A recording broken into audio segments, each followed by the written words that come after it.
भरधाव वेगाने जाणाऱ्या कारने पदचाऱ्याला पाठीमागून दिलेल्या धडकेत एकाचा मृत्यू झाला। सुभाष धर्मगोंडा पाटील वय 76 राहणार सावली सोसायटी असे मृताचे नाव आहे। या प्रकरणी कार चालक राजगोंडा धुळगोंडा पाटील राहणार यड्राव तालुका शिरोळ यांच्यावर गुन्हा दाखल करण्यात आला आहे।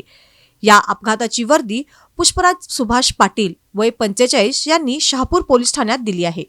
याबाबत पोलिसातून मिळालेली माहिती अशी, सावली सोसायटी येथे राहणारे सुभाष पाटील हे दुपारच्या सुमारास पंचगंगा कारखाना ते यड्राव फाटा या रस्त्यावरून चालत जात होते। या रोडवरील दळवी हॉस्पिटल समोर त्यांना पाठीमागून भरधाव वेगाने आलेल्या MH51A9117 या कार चालकाने जोराची धडक दिली। यामध्ये पाटील हे रस्त्यावर आपटल्याने गंभीर जखमी झाले, तर घटनेनंतर कार चालक राजगोंडा पाटील याने घटनास्थळावरून पलायन केले। गंभीर जखमी झालेले सुभाष पाटील यांचा मृत्यू झाला असून अपघात करून मृत्यूस कारणीभूत प्रकरणी शहापूर पोलिसात गुन्हा दाखल करण्यात आला आहे।